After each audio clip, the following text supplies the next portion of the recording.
नमस्कार दोस्तों, plus academy के डिजिटल प्लेटफॉर्म पर आपका स्वागत है।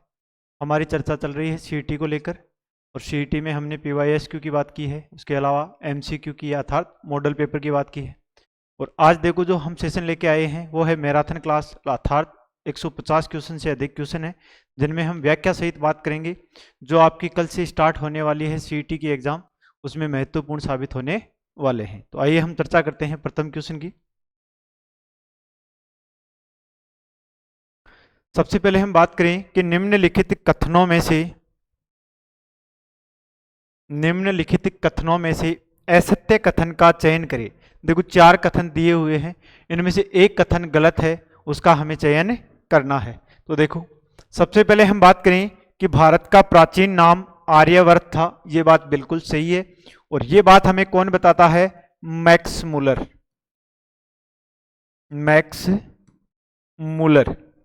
मैक्स मूलर बोलता है कि भारत में सबसे पहले जो विदेशी जाति आई थी वो आर्य थी, और उन आर्यों के नाम पर ही हमारे भारत का नाम क्या पड़ गया? आर्यवर्त पड़ गया। और मैक्स मूलर हमें ये भी बताता है कि ये जो आर्य आए थे भारत में, ये कहाँ से आए थे? यह आए थे मध्य एशिया से। कहाँ से आए थे? मध्य एशिया से। अर्थात अपना पहला कथन है वो सही है। दूसरे कथन की बात करें कि इंडिया ग्रीक भाषा का शब्द है, तो देखो ये बात क्या हो जाएगी? इंडिया ग्रीक भाषा का शब्द है, ये बात भी सही है। इसके बाद में बौद्ध ग्रंथों में भारत को जम्बू द्वीप कहा गया है, तो देखो प्राचीन काल में हमारी पृथ्वी को 7 द्वीपों में बांटा गया था। किसमें? बौद्ध ग्रंथों में। उसके अनुसार हमारे भारत वाला जो हिस्सा था उसे बोला जाता था जम्बू द्वीप। किस नाम से जाना जाता था? जम्बू द्वीप। तो ये बात तो होगी ग्रंथों के अनुसार। वैसे हम करें तो हमारे दक्षिणी भारत में जो प्रायद्वीपीय भारत है वहां पर जामुन के वृक्षों की अधिकता होने के कारण भी भारत को किस नाम से जाना गया है? जम्बू द्वीप के नाम से जाना गया है। तो ये बात भी अपनी सही है। इसके बाद में मैं बात करूं कि भारत को हिंदुस्तान यूनानियों के द्वारा कहा गया, तो ये बात क्या हो जाएगी? गलत हो जाएगी। क्यों? क्योंकि भारत को हिंदुस्तान यूनानियों द्वारा नहीं, किसके द्वारा कहा गया है? ईरानियों द्वारा। किसके द्वारा? ईरानियों के द्वारा भारत को हिंदुस्तान कहा गया है। और किस नदी के आधार पर? सिंधु नदी के आधार पर। किस नदी के आधार पर? सिंधु नदी के। ईरानियों को से बोलने में समस्या आती थी, इसलिए वह सिंधु नदी को क्या बोलते थे? हिंदू नदी बोलते थे। इस कारण ईरानियों ने सिंधु नदी के आधार पर भारत का नाम क्या कर दिया? हिंदुस्तान कर दिया। इसके अलावा मैं बात करूं कि फिर यूनानियों के द्वारा भारत को क्या कहा गया, तो देखो यूनानियों के द्वारा भारत को इंडिया कहा गया है। क्या कहा गया है? इंडिया कहा गया है। और वही समस्या इन यूनानियों को भी सिंधु नदी को बोलने में समस्या आती थी, इसलिए यह लोग सिंधु नदी को किस नाम से जानते थे? इंडस नदी के नाम से। किस नदी के नाम से? इंडस नदी के नाम से। और इस इंडस के आधार पर ही हमारे भारत का नाम क्या कर दिया? इंडिया। अब हम बात करें कि हमारे संविधान में भारत को किस नाम से जाना जाता है, तो संविधान की हम चर्चा करें तो संविधान के आर्टिकल 1 में अर्थात अनुच्छेद 1 में भारत दैट इज इंडिया, अर्थात भारत जो क्या है? इंडिया है, इस नाम से भी संबोधित किया गया है। तो ये सारी चीजें आपको ध्यान रखनी है। तो इसमें अपना ऑप्शन नंबर 4 क्या हो जाएगा? गलत कथन हो जाएगा। क्यों हो जाएगा? क्योंकि हिंदुस्तान किसने कहा है? ईरानियों ने कहा है, ना कि किसने कहा है? यूनानियों ने। चलिए नेक्स्ट क्वेश्चन पे कि निम्नलिखित कथनों में से असत्य कथन का चयन करना है। पिछले वाले में असत्य पूछा था और इसमें सत्य कथन पूछ रहा है।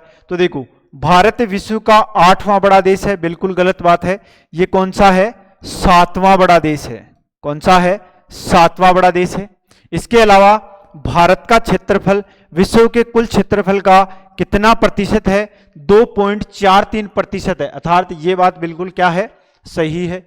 इसके बाद में मैं बात करूं कि भारत का कुल क्षेत्रफल 32,87,523 वर्ग किलोमीटर है, तो ये बात भी गलत हो जाएगी। क्यों? क्योंकि भारत का जो कुल क्षेत्रफल है वो है 32,87,263 वर्ग किलोमीटर। कितनी है? वर्ग किलोमीटर है। तो अपना ऑप्शन नंबर 2 है, ये क्या हो जाएगा? Right answer. तो ये चीज भी आपको ध्यान रखनी है। इसके बाद में नेक्स्ट क्वेश्चन की बात करें कि भारत का अक्षांशीय व देशांतरीय विस्तार क्या होगा, तो देखो भारत के अक्षांशीय व देशांतरीय विस्तार की हम बात करें तो भारत का अक्षांशीय विस्तार यहां तमिलनाडु से प्रारंभ होता है 8 डिग्री 4 मिनट उत्तरी अक्षांश से। कहां से होता है? उत्तरी अक्षांश से 8 डिग्री 4 मिनट से। यहां लद्दाख में आता है 37 डिग्री 6 मिनट। कितना है? 37 डिग्री 6 मिनट उत्तरी अक्षांश, उत्तरी अक्षांश। इसके अलावा देशांतर की बात करूं तो यहां गुजरात से प्रारंभ होता है 68 डिग्री 7 मिनट। कितना होता है? 68 डिग्री 7 मिनट से लेके अरुणाचल प्रदेश के किबुथु नामक स्थान तक 97 डिग्री 25 मिनट, 97 डिग्री 25 मिनट तक अपना देशांतरीय विस्तार कहां तक है? अरुणाचल प्रदेश तक। अब अपने प्रश्न की हम बात करें कि प्रश्न में हमें क्या पूछा है, तो देखो भारत का अक्षांशीय विस्तार 8 डिग्री 4 मिनट उत्तरी अक्षांश से 37 डिग्री 6 मिनट उत्तरी अक्षांश तक है। देशांतरीय विस्तार की बात करूं तो 68 डिग्री 7 मिनट पूर्वी देशांतर से 97 डिग्री 25 मिनट पूर्वी देशांतर अपना क्या हो जाएगा? राइट हो जाएगा। तो ऑप्शन नंबर 2 क्या होगा? Right answer. इसके बाद में भारत का वह राज्य जिससे होकर कर्क रेखा गुजरती है। तो देखो मैं आपको बता दूं पहले कि कर्क रेखा भारत के 8 राज्यों से गुजरती है। कितने राज्यों से गुजरती है? यह जो रेखा है कर्क रेखा भारत के 8 राज्यों से गुजरती है, या इसे 23.5 डिग्री उत्तरी अक्षांश रेखा भी बोला जाता है, जो भारत को लगभग 2 बराबर भागों में बांटती है। कर्क रेखा के ऊपर वाला भाग शीतोष्ण कटिबंधीय और कर्क रेखा के नीचे वाला भाग उष्ण कटिबंधीय क्षेत्र। मैं राज्यों की बात करूं पश्चिम से पूर्व की ओर तो देखना गुजरात, राजस्थान, मध्य प्रदेश, छत्तीसगढ़, झारखंड, पश्चिमी बंगाल अर्थात वेस्ट बंगाल, इसके बाद में त्रिपुरा और इसके बाद में मिजोरम। अब ये कितने राज्य हो गए? 8 राज्य हो गए जिनसे कर्क रेखा गुजरती है। तो देखो मणिपुर से गुजरती है क्या? नहीं। असम से नहीं, और महाराष्ट्र से भी नहीं गुजरती। तो किससे गुजर रही है? त्रिपुरा से कर्क रेखा गुजरती है। नेक्स्ट क्वेश्चन की चर्चा करें कि भारत का मानक समय रेखा या भारत की इंडियन स्टैंडर्ड टाइम कौन सी रेखा है? तो उसकी हम बात करें तो देखो भारत की मानक समय रेखा भारत के पूर्व में 5 राज्यों से गुजरती है। कितने राज्यों से गुजरती है? 5 राज्यों से गुजरती है, और वह कितनी है? 82.5 डिग्री पूर्वी देशांतर। कितनी है? 82.5 डिग्री पूर्वी देशांतर। इन राज्यों का उत्तर से दक्षिण क्रम की हम बात करें तो देखो उत्तर से दक्षिण क्रम हो जाएगा इनका उत्तर प्रदेश, मध्य प्रदेश, इसके बाद में छत्तीसगढ़, इसके बाद में ओडिशा और इसके बाद में आंध्र प्रदेश। अब देखो इसमें एक चीज आपको ध्यान रखनी है कि कर्क रेखा और मकर रेखा दोनों रेखाएं छत्तीसगढ़ में एक दूसरे को प्रतिच्छेदित करती हैं। तो देखो जिस स्थान पर प्रतिच्छेदित करती हैं उस स्थान का नाम है सरगुजा। कौन सा स्थान है? सरगुजा। या तो प्रश्न पूछ सकता है कि कर्क रेखा व मकर रेखा एक दूसरे को किस राज्य में काटती हैं? तो छत्तीसगढ़ में काटती हैं। या प्रश्न आ सकता है कि वह राज्य कौन सा है जिसे कर्क रेखा व मकर रेखा दोनों गुजरती हैं? तो कौन सा आ जाएगा? छत्तीसगढ़। या प्रश्न आ सकता है कि कर्क रेखा व मकर रेखा एक दूसरे को प्रतिच्छेदित छत्तीसगढ़ के किस स्थान पर करती हैं? तो उस स्थान की बात करें तो वो स्थान हो जाएगा कौन सा? सरगुजा।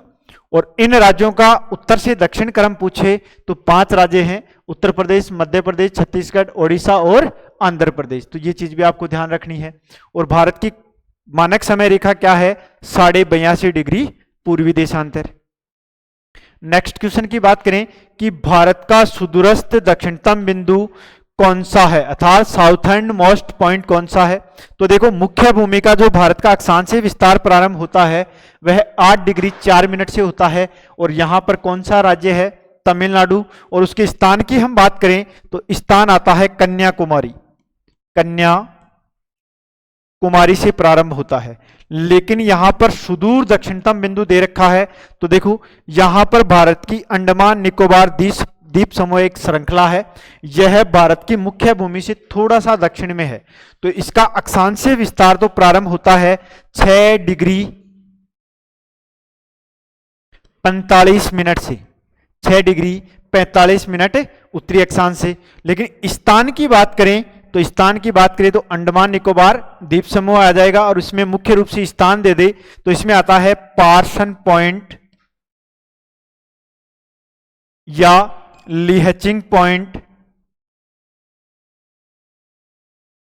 या इंदिरा पॉइंट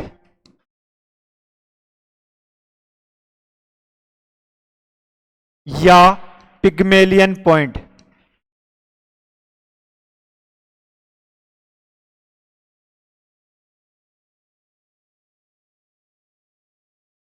या ग्रेट निकोबार, इनमें से कोई भी नाम आपको देकर पूछ सकता है। ग्रेट निकोबार से भारत का सुदूर दक्षिणतम बिंदु है 6 डिग्री 45 मिनट। ये चीज भी आपको ध्यान रखनी है। अब देखो, एक तो नाम आता है इंदिरा पॉइंट और एक नाम आता है इंदिरा कोल। कौन सा नाम आता है? इंदिरा कोल, जो भारत का उत्तरतम बिंदु है, अर्थात लद्दाख केंद्र शासित प्रदेश में यहां वाला जो स्थान है इसे बोला जाता है इंदिरा कोल। और यह कितने डिग्री अक्षांश पर स्थित है? 37 डिग्री 6 मिनट पर। 37 डिग्री 6 मिनट पर कौन सा स्थान स्थित है? इंदिरा कोल स्थित है। तो इसमें अपना क्या आ जाएगा? इंदिरा पॉइंट। नेक्स्ट क्वेश्चन की हम बात करें कि निम्नलिखित कथनों पर विचार कीजिए।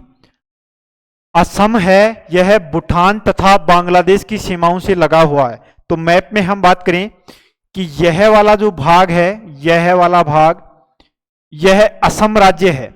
और यह किन किन देशों से सीमा बना रहा है? इसमें प्रश्न में पूछ रहा है कि भूटान तथा बांग्लादेश से। तो इसमें हमें देखना है क्या भूटान और बांग्लादेश की सीमा लग रही है। तो देखो, ये तो है भूटान और यहां वाला जो भाग है ये है बांग्लादेश। तो अपना कथन पहला क्या हो जाएगा? सही हो जाएगा कि असम की सीमा भूटान से भी लगती है और बांग्लादेश से भी लगती है। तो ये अपना पहला कथन क्या हो गया? राइट। सेकंड कथन की बात करें कि पश्चिमी बंगाल भूटान तथा नेपाल की सीमाओं से लगा हुआ है। तो देखो, ये वाला जो भाग है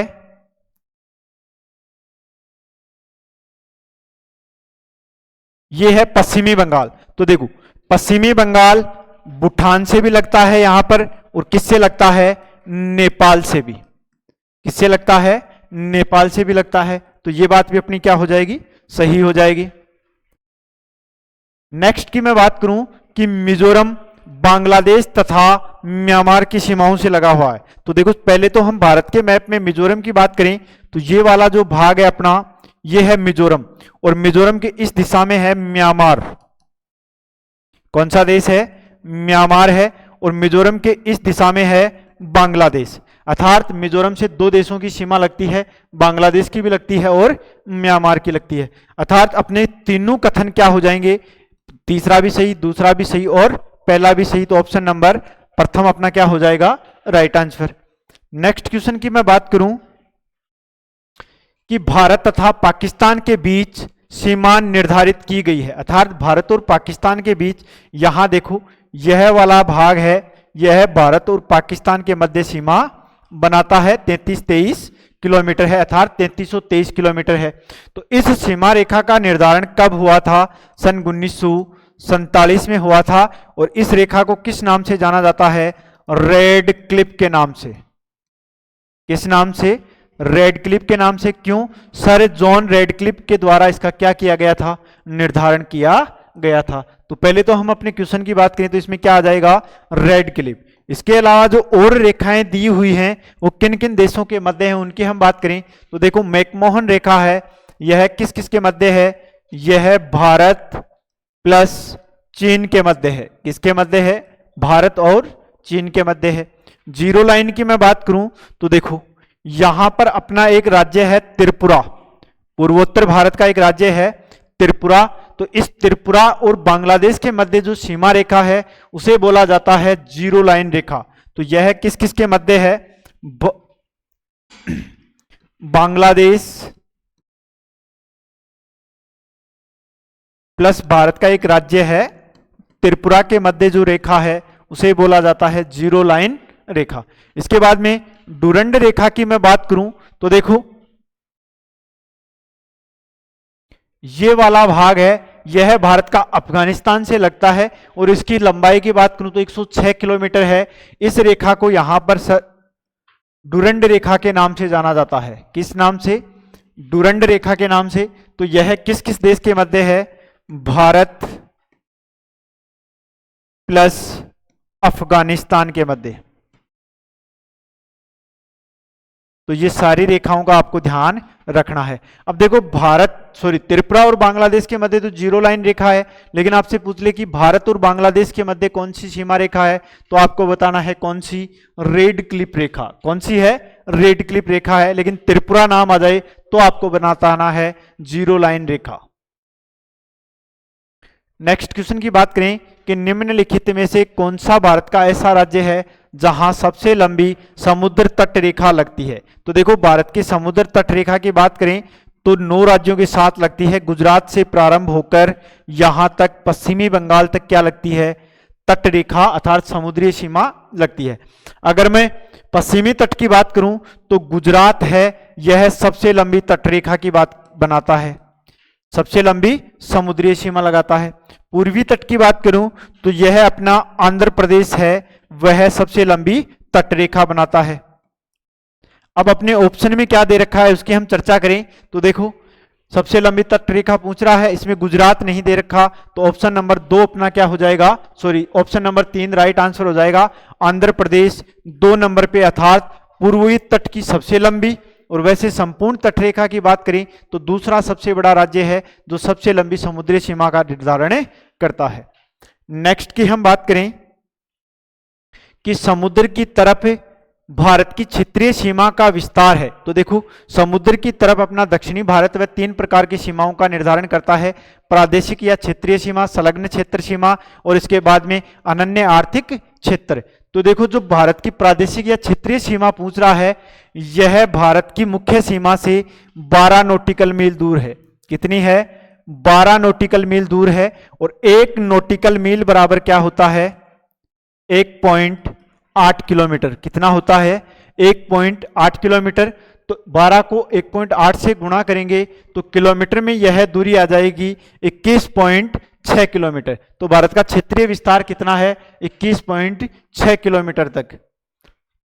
नेक्स्ट की मैं बात करूं कि क्षेत्रफल की दृष्टि से भारत के सबसे बड़े राज्यों का अवरोही क्रम क्या होगा। तो देखो मैप में हम बात करें कि भारत का सबसे बड़ा राज्य कौन सा है, तो सबसे बड़े राज्य की बात करूं मैं तो 1 नंबर पे नाम आता है अपना राजस्थान।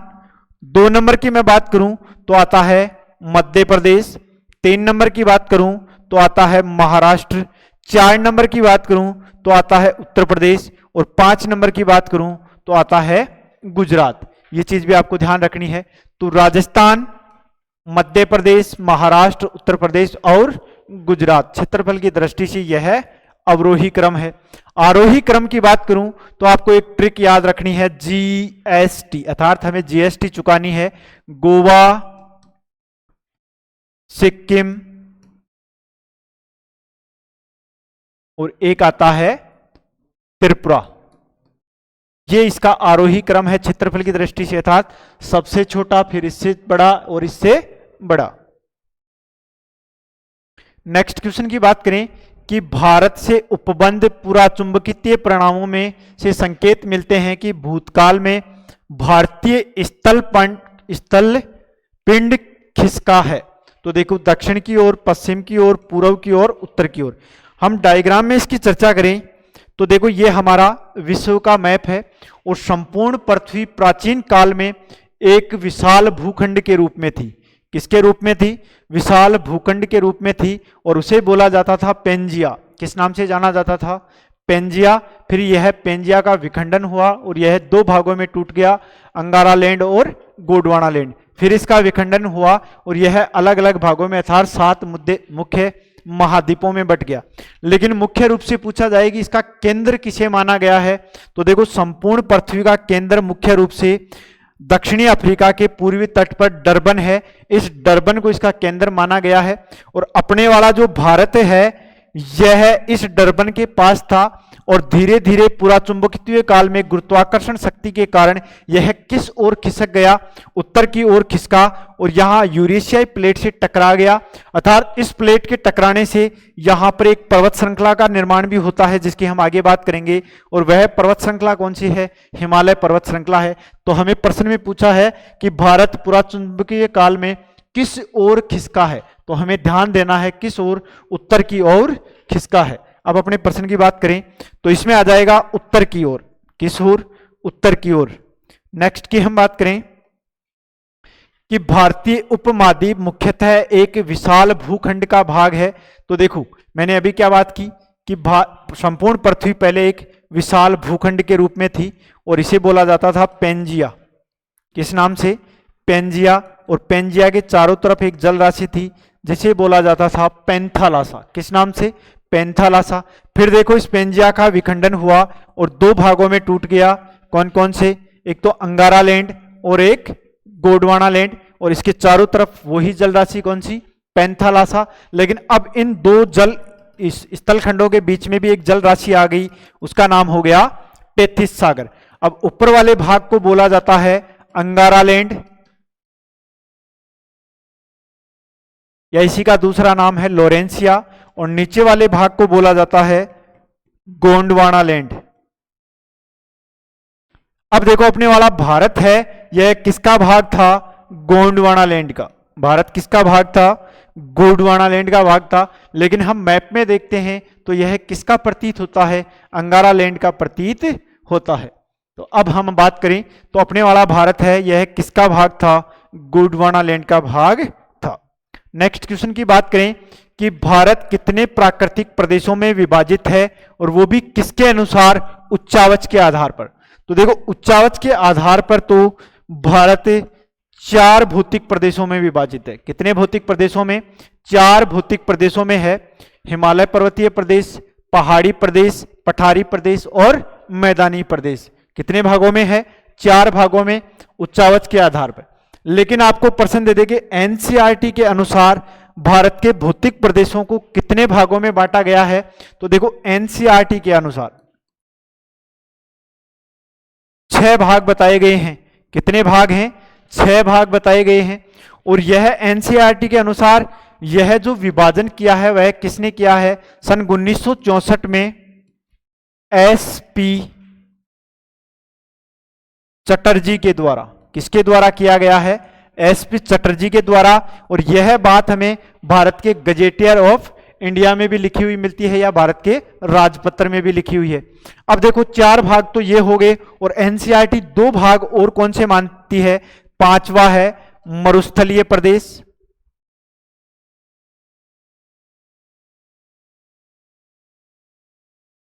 और 6वां है द्वीप समूह। तो देखो एसपी चटर्जी का या भारत का गजेटियर के अनुसार अगर नहीं पूछे तो आपको कितने भाग बताने हैं? 4 भाग बताने हैं। और अगर नाम दे दे एसपी चटर्जी के अनुसार भारत के भौतिक प्रदेशों को कितने भागों में बांटा गया है, तो आपको कितना आंसर बताना है? 6 इसका राइट आंसर होगा।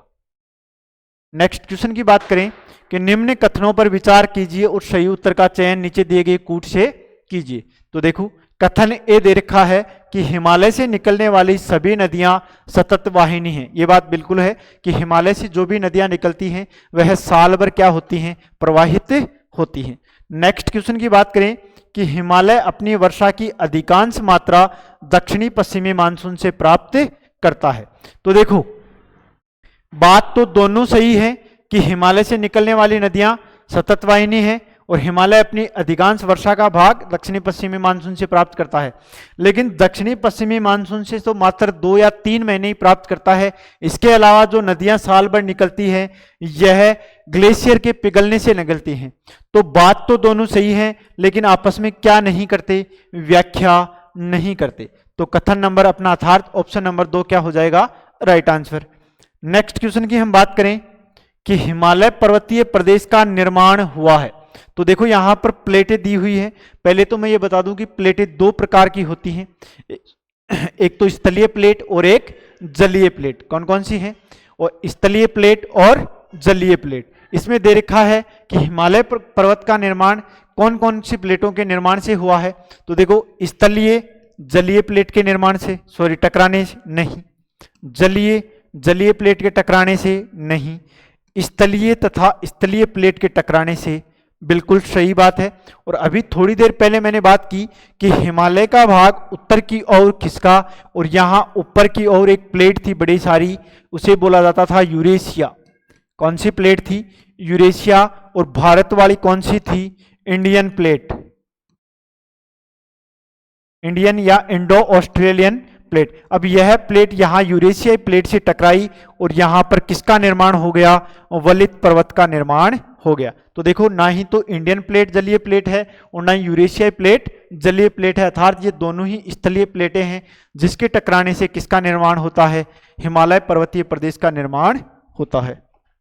नेक्स्ट क्वेश्चन की बात करें कि निम्नलिखित पर्वत श्रेणियों में से किस पर्वत श्रेणी को उच्च एशिया की रीढ़ कहा जाता है? तो देखो, उच्च एशिया की रीढ़ कराकोरम पर्वत श्रेणी को कहा जाता है और इस पर्वत श्रेणी की सबसे ऊंची चोटी है केटू, माउंट केटू, जिसकी ऊंचाई है 8611 मीटर। कितनी है?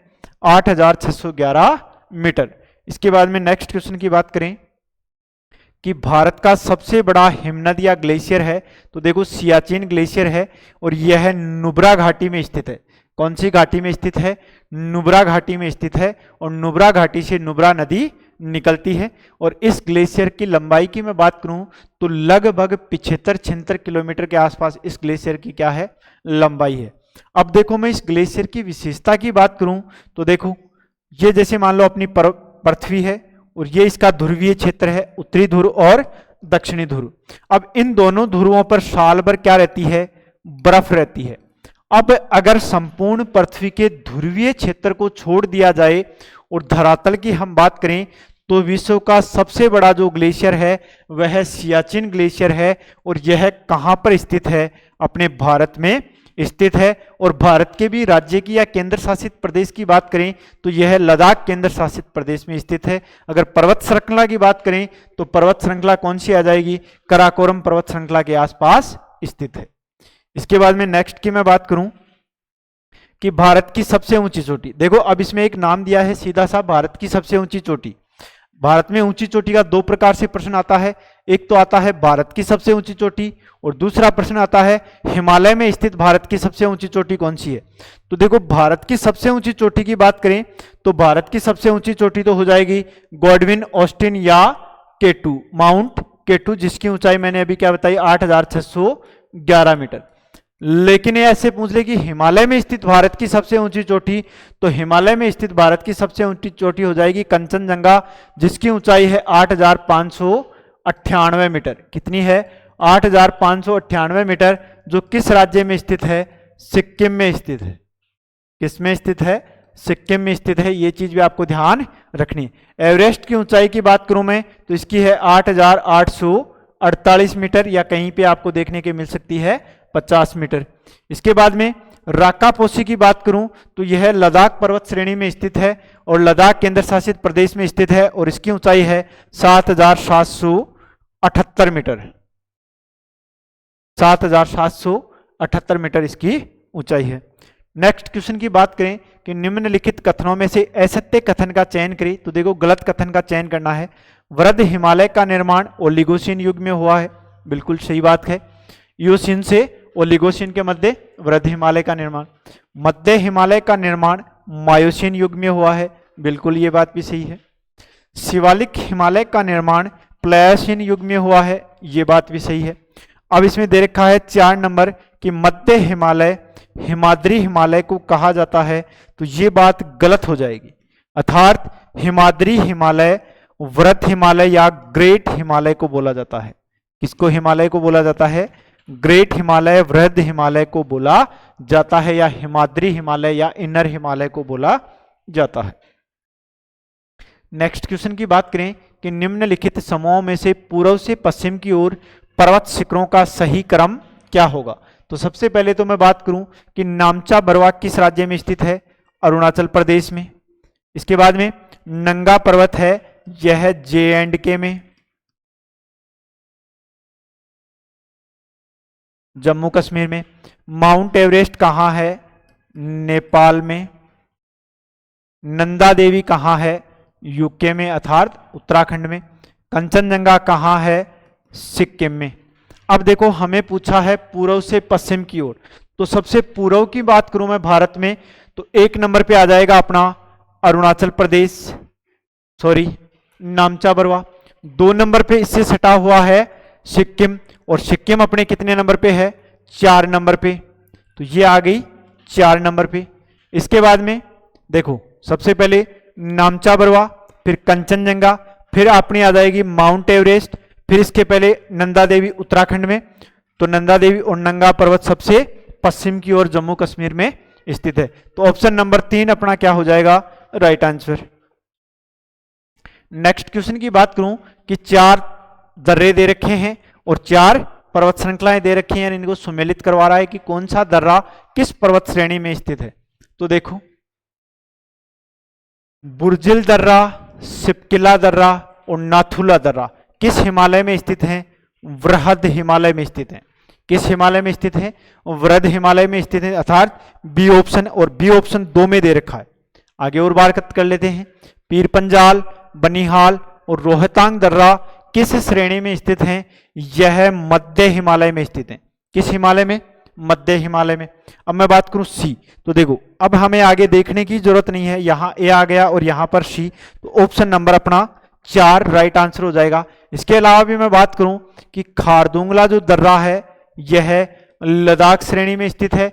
इसके बाद में काराकोरम, कारातागला और अघिल दर्रा, ये सारे दर्रे किस पर्वत श्रेणी में हैं? काराकोरम पर्वत श्रेणी में स्थित है। नेक्स्ट की बात करें कि जब आप हिमालय की यात्रा करते हैं, अर्थात जब आप नौकरी लग जाओगे और हिमालय में घूमने जाओगे, तो आपको कौन कौन सी स्थलाकृतियों का सामना करना पड़ेगा या कौन कौन सी चीजें देखने को मिलेंगी, तो उसकी हम चर्चा करें। तो एक तो आपको हिमालय में यात्रा करते हुए यू घुमाव वाले नदी मार्ग देखने को मिलेंगे। इसके अलावा समानांतर पर्वत श्रेणियां मिलेंगी, बिल्कुल। एक तो जैसे वृहद हिमालय, इसी के दक्षिण में है मध्य हिमालय और इसी के दक्षिण में है शिवालिक हिमालय। इस प्रकार से पर्वत श्रेणियां आपको देखने को मिलेंगी, अर्थात गहरे खड्डे अर्थात खाई भी आपको देखने की मिलेगी। इसके अलावा भूस्खलन के लिए उत्तरदायी तीव्र प्रवणता भी देखने को मिलेगी। और ये आपको पता ही है कि जब भी वर्षा ऋतु की बात आती है तो सबसे ज्यादा उत्तराखंड में तीव्र प्रवणता या भूस्खलन हमें देखने को मिलता है। तो आपको इन 4 परिस्थितियों का सामना करने को मिल सकता है। तो ऑप्शन नंबर अपना 4 क्या हो जाएगा? Right answer. और थोड़े दिन पहले ही एक त्रासदी अर्थात एक दुर्घटना हुई थी केरल राज्य के वायनाड क्षेत्र में, जहां पर भी यहां क्या देखने को मिला था? भूस्खलन देखने को मिली थी, जिसमें एक पूरा का पूरा गांव तहस नहस हो गया था। नेक्स्ट क्वेश्चन की बात करें कि उत्पत्ति की दृष्टि से निम्न पर्वत श्रेणियों में सबसे नवीनतम पर्वत श्रेणी कौन सी है? तो देखो सबसे नवीनतम पर्वत श्रेणी की बात करूं तो सबसे नवीनतम पर्वत श्रेणी है पटकोई श्रेणी। कौन सी है? पटकोई श्रेणी। और यह कहां स्थित है? यह है अरुणाचल प्रदेश में। किसमें है? अरुणाचल प्रदेश में। बल्कि सबसे प्राचीन की मैं बात करूं तो सबसे प्राचीन क्या हो जाएगी? अरावली। प्राचीन पर्वत श्रेणी कौन सी हो जाएगी? अरावली। तो ये चीज भी आपको ध्यान रखनी है। सबसे नवीन हिमालय बोल दो या हिमालय का भाग या पूर्वांचल की पहाड़ियों में कौन सी पर्वत श्रेणी है? पटकोई श्रेणी स्थित है अरुणाचल प्रदेश में। यह सबसे नवीन पर्वत श्रेणी है। इसके अलावा निम्नलिखित पर्वत श्रेणियों में से हिमालय पर्वत श्रेणी का भाग नहीं है। देखो 4 पर्वत श्रेणियां दे रखी हैं और इनमें पूछ रहा है कि कौन सा भाग हिमालय पर्वत श्रेणी का भाग नहीं है। तो देखो डाफला हिमालय का भाग है, मिरी हिमालय का भाग है, अबोर हिमालय का भाग है, लेकिन लेमटोम जो हिल्स है यह पूर्वांचल का भाग है, अर्थात पूर्वांचल की जो पहाड़ियां हैं,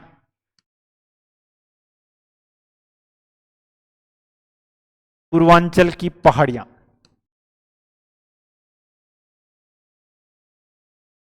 इनका भाग कौन सी पर्वत श्रेणी का है? लेमटोल हिल्स है। और यह लेमटोल हिल्स कहां है? मणिपुर राज्य में।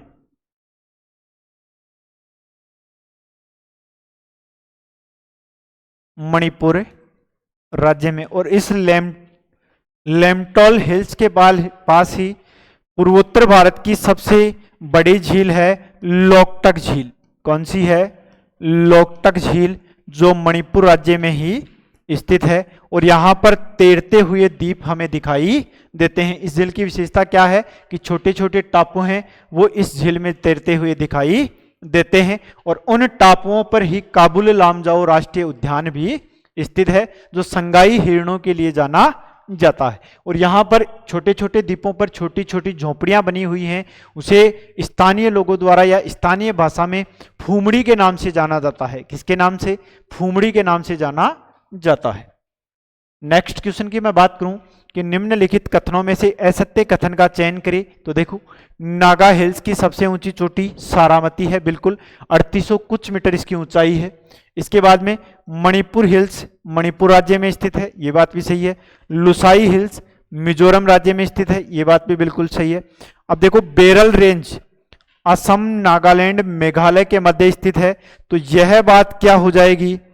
गलत हो जाएगी। बेरल रेंज है यह मणिपुर, नागालैंड और मेघालय राज्य के मध्य स्थित है। तो इसमें क्या गलत दे दिया? असम राज्य गलत है, तो ऑप्शन नंबर 4 क्या हो जाएगा? Right answer.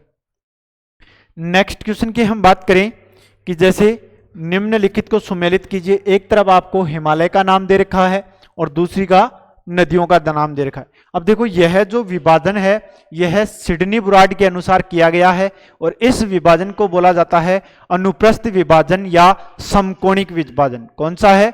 अनुप्रस्थ विभाजन या समकोणिक विभाजन। और यह विभाजन किया था सिडनी ब्राड ने। सिडनी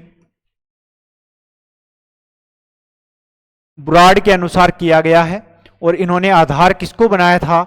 नदियों को बनाया था। तो देखो, पंजाब हिमालय या हिमाचल हिमालय किन नदियों के मध्य स्थित है? यह सिंधु जे सतलज नदी के मध्य स्थित है। इसके बाद में मैं बात करूं नेपाल हिमालय, यह जो हिमालय है यह सतलज से काली नदी के मध्य, या काली का ही दूसरा नाम है शारदा नदी, शारदा नदी के मध्य स्थित है। इसके बाद में असम जो हिमालय है यह काली या शारदा से तिस्ता नदी के मध्य। इसके अलावा कुमायूं, सॉरी गलत कर दिया हमने, पंजाब हिमालय के बाद में आता है कुमायूं हिमालय और कुमायूं हिमालय आता है सतलज से काली के मध्य। इसके बाद में मैं बात करूं, इसके बाद में आता है नेपाल हिमालय, तो यह आता है काली से तिस्ता के मध्य।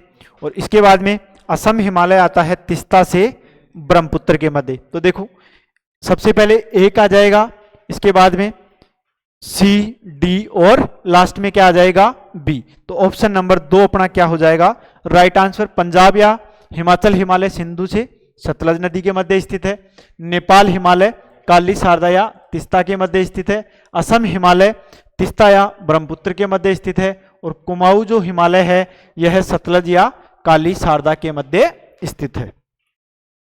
नेक्स्ट क्वेश्चन की मैं बात करूं कि असत्य कथन का चयन करें। देखो, 4 कथन दिए हुए हैं, इनमें से एक कथन गलत है, उसका हमें चयन करना है।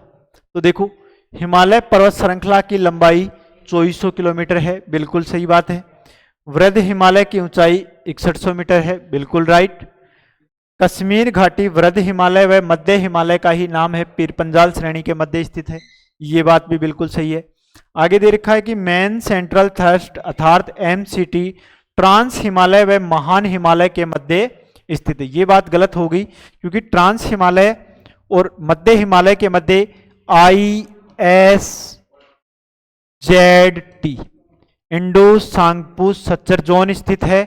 और MCT जो है यह महान हिमालय और मध्य हिमालय के बीच है।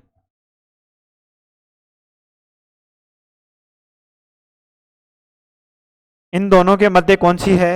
MCT।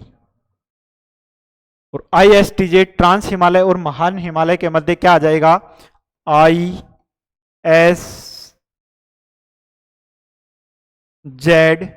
Indo Tsangpo suture zone. तो ये चीज आपको ध्यान रखनी है। तो ऑप्शन नंबर 4 क्या हो जाएगा? गलत हो गया। नेक्स्ट की मैं बात करूं कि निम्न में से कौन सी झील कश्मीर हिमालय का भाग नहीं है। तो देखो, ग्लो झील है यह कश्मीर हिमालय का भाग नहीं है। इसके अलावा ये तीनों झीलें किसका भाग हैं? कश्मीर हिमालय का भाग है। नेक्स्ट की मैं बात करूं कि चिकन नेक गलियारा किस राज्य में स्थित है, तो देखो चिकन नेक का ही दूसरा नाम है सिलीगुड़ी, जो पश्चिमी बंगाल राज्य में स्थित है, जो पूर्वोत्तर भारत को शेष भारत से जोड़ता है, और यह 28 किलोमीटर चौड़ा एक सकड़ा रास्ता है। तो यह किस राज्य में स्थित है? पश्चिमी बंगाल में स्थित है। इसके बाद में देखो सूची 1 को सूची 2 से सुमेलित करना है। सूची 1 में राज्य या केंद्र शासित प्रदेश और प्रमुख घाटियां। तो देखो लद्दाख में कौन सी घाटी है? सुर्रू घाटी स्थित है। इसके बाद में जम्मू कश्मीर में कश्मीर घाटी। इसके बाद में हिमाचल प्रदेश में लाहौल स्पीति की घाटी, और इसके बाद में उत्तराखंड में फूलों की घाटी। तो अपना ऑप्शन क्या हो जाएगा? 2, 1, 4, 3। ऑप्शन नंबर 3 क्या हो जाएगा? राइट आंसर हो जाएगा। अब देखो कश्मीर घाटी सेपर या केसर के लिए जानी जाती है। किसके लिए जानी जाती है? केसर के लिए जानी जाती है। फूलों की घाटी हर प्रकार के अर्थात हजारों प्रकार के फूलों के लिए जानी जाती है। इसके बाद में जो लाहौल स्पीति की घाटी है यह आलू उत्पादन के लिए जानी जाती है। किसके लिए जानी जाती है?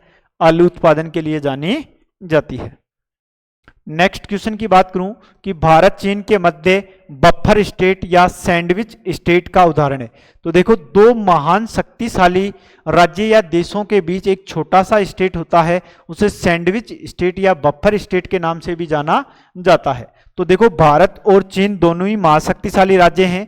तो भारत और चीन के मध्य एक तो आता है नेपाल और एक आता है भूटान।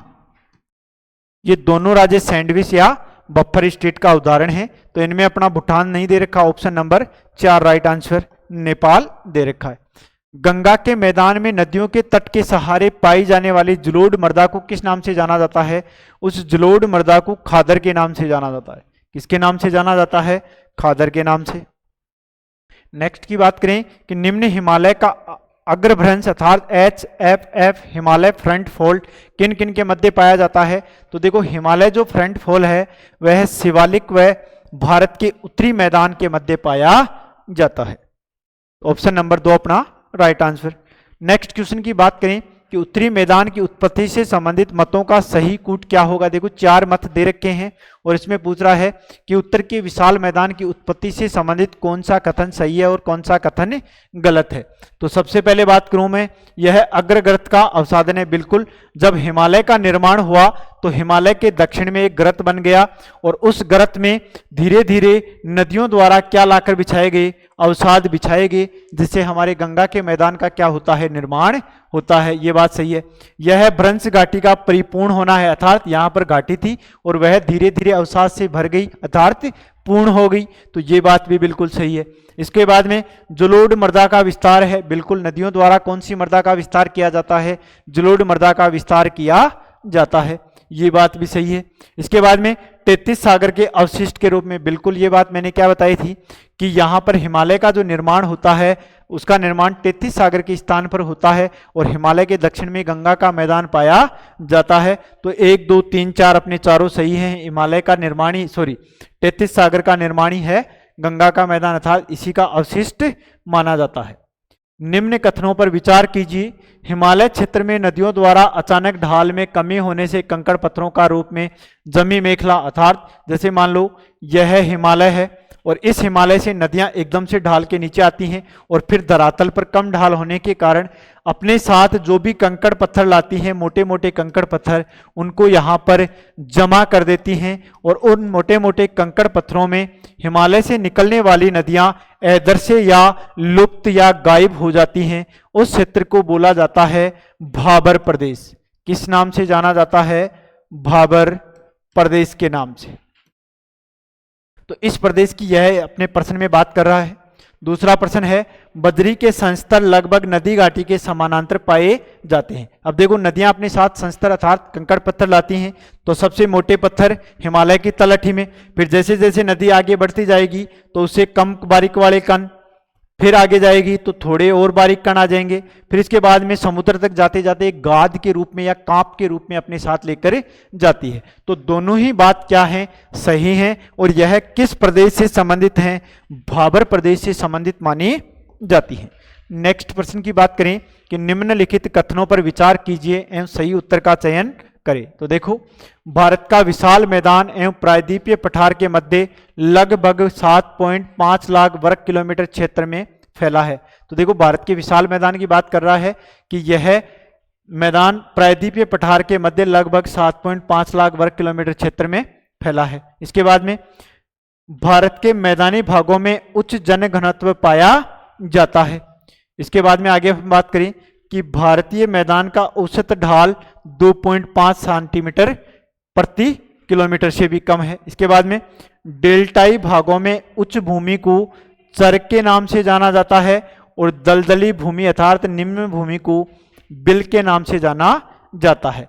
अब देखो, मैं बात करूं कि मैंने क्या बताया कि हिमालय के तो दक्षिण में और प्रायद्वीपीय पठार के उत्तर में जो विशाल मैदान पाया जाता है उसे बोला जाता है भारत का विशाल मैदान। लेकिन प्रश्न में क्या दे रखा है कि भारत का विशाल मैदान हिमालय एवं प्रायद्वीपीय पठार के मध्य लगभग 7.5 लाख वर्ग किलोमीटर क्षेत्र में फैला है। बात बिल्कुल क्या है, सही है। भारत के मैदान में उच्च जनघनत्व पाया जाता है, बिल्कुल। जहां पर उपजाऊ धरती या जलोढ़ मृदा पाई जाती है वहां पर जनघनत्व भी क्या होगा, उच्च होगा। और देखो, हिमालय के क्षेत्र के दक्षिण में या गंगा के मैदान की मैं बात करूं तो उत्तर प्रदेश, बिहार, पश्चिमी बंगाल, इन क्षेत्रों में सर्वाधिक जनघनत्व देखने को मिलता है। अर्थात अपने कथन चारों ही क्या है, सही हैं, गंगा के मैदान से या भारत के विशाल मैदान के संबंध।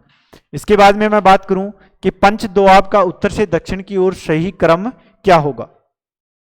तो देखो, पहले तो मैं बात कर लूं कि उत्तर के हिमालय में एक नदी सबसे उत्तर में जो प्रवाहित होती है उसे बोला जाता है सिंधु। इसके बाद में झेलम, इसके बाद में चिनाब, इसके बाद में रावी, इसके बाद में व्यास, इसके बाद में सतलज। अब देखो, ये 6 नदियां मिलकर पंच दोआब का निर्माण करती हैं, अर्थात 2-2 नदियां मिलकर एक दोआब का निर्माण करती हैं। तो कितने दोआब हो गए, पंच दोआब हो गए। सबसे पहले बात करूं कि सिंधु और झेलम मिलकर किस दोआब का निर्माण करती हैं, सिंधु सागर दोआब का। कौन से दोआब का निर्माण करती हैं, सिंधु सागर दोआब का निर्माण करती हैं। इसके बाद में झेलम और चिनाब मिलकर किसका निर्माण करती हैं, चाज दोआब का। इसके बाद में चिनाब और रावी मिलकर रचना दोआब का निर्माण करती हैं। इसके बाद में रावी और व्यास मिलकर बारी दोआब का निर्माण करती हैं और व्यास व सतलज मिलकर बिस्त दोआब का निर्माण करती हैं। तो ऑप्शन नंबर 3 अपना क्या हो जाएगा, राइट आंसर। नेक्स्ट क्वेश्चन की हम बात करें कि बारिंद का मैदान कहाँ स्थित है। तो देखो, बारिंद के मैदान की बात करूं तो गंगा नदी के आसपास का जो क्षेत्र उपजाऊ मैदान जिसमें जलोढ़ मृदा पाई जाती है उस मैदान को अलग अलग क्षेत्रों में अलग अलग नाम से जाना जाता है। तो बारिंद के मैदान की बात करूं तो यह किस राज्य में स्थित है, पश्चिमी बंगाल में है। अब बात कर लें कि उत्तर प्रदेश में इसे किस नाम से जाना जाता है, तो रुहेलखंड।